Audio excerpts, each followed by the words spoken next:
গত ২৩ জুলাই ৬৫ দিনের নিষেধাজ্ঞা উঠে যাওয়ার পর থেকে দফায় দফায় বৈরী আবহাওয়ার কারণে জেলেরা সাগরে গিয়ে ঠিকভাবে জাল ফেলতে না পারায় ভরা মৌসুমেও পটুয়াখালীর হাট বাজারে ছিল না তেমন ইলিশের উপস্থিতি।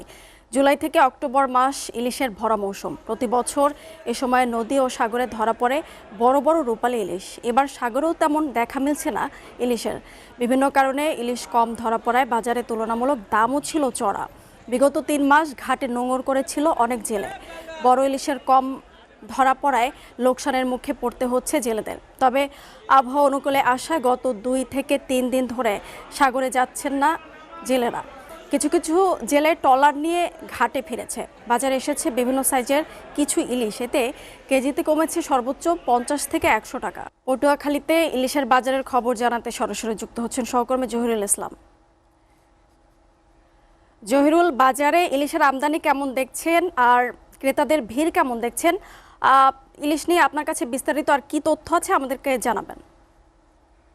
মুনিয়া, শুভ সকাল। আপনি জানেন যে পটুয়াখালী ইলিশের জন্য একটি সমৃদ্ধ জেলা। এখানে কিন্তু অধিকাংশ মানুষ ইলিশ আহরণের পেশায় নিয়োজিত রয়েছেন, অর্থাৎ জেলে পেশায় নিয়োজিত রয়েছেন। সেই ক্ষেত্রে কিন্তু পটুয়াখালীতে যেহেতু ২টি মৎস্য বন্দর রয়েছে, সেই ক্ষেত্রে কিন্তু ইলিশের এখানে উপস্থিতি থাকার কথা ছিল। কিন্তু এখনো সাগরে যে দফায় দফায় আবহাওয়া খারাপ ছিল এবং জলবায়ু পরিবর্তনের কারণে কিন্তু আগের মতো এই সময়টায় বড় মৌসুমে ইলিশ পাওয়া যাচ্ছে না।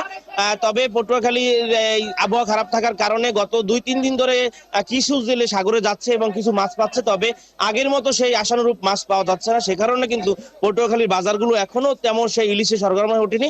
তবে কিছু ইলিশ এসেছে এবং সেই কিন্তু দাম কিন্তু আগের মতোই রয়েছে।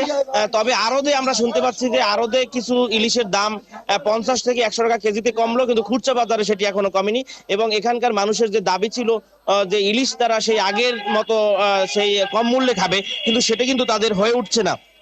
আরেকটি বিষয় হচ্ছে, যারা ইলিশ ধরতে যায় তারা কিন্তু এখন পর্যন্ত যে এখন যে ইলিশের যে খরচ, ইলিশ ধরতে যাওয়ার যে ট্রলার নিয়ে যাওয়ার খরচ, সে খরচটা কিন্তু আগের তুলনায় প্রায় ৩০% বৃদ্ধি পেয়েছে। সে কারণেও কিন্তু যে জেলেরা যেই পরিমাণ ইলিশ পাচ্ছেন সেই পরিমাণ তারা খরচ উঠছে না। সেই হিসেবে কিন্তু তারা লোকসানের দিকে আছেন এবং সেই লোকসানের বিষয়টি কি মাথায় রেখে কিন্তু বাজারে, স্থানীয় বাজারে ইলিশের দাম সে বিষয়ে প্রভাব পড়ছে। এবং এই ইলিশের যে দাম কে কেন্দ্র করে কিন্তু বাজারে এখনো নদীর অন্যান্য যে মাছগুলো, পুকুরের গেরের, তার আধিপত্য এখনো রয়েছে। তবে স্থানীয় লোকজনের দাবি যে তাদের যে ইলিশের যে বাজার আগের মতো ফিরিয়ে নিয়ে আসার জন্য তারা দাবি করেছেন। তবে ব্যবসায়ীদের দাবি যে ইলিশের বাজারে পাইকারি আড়তি যে দাম সেই অনুযায়ী তারা অনুপাত হারে তারা বিক্রি করছেন, বেশি দামে তারা খুচরা বিক্রি করছেন না।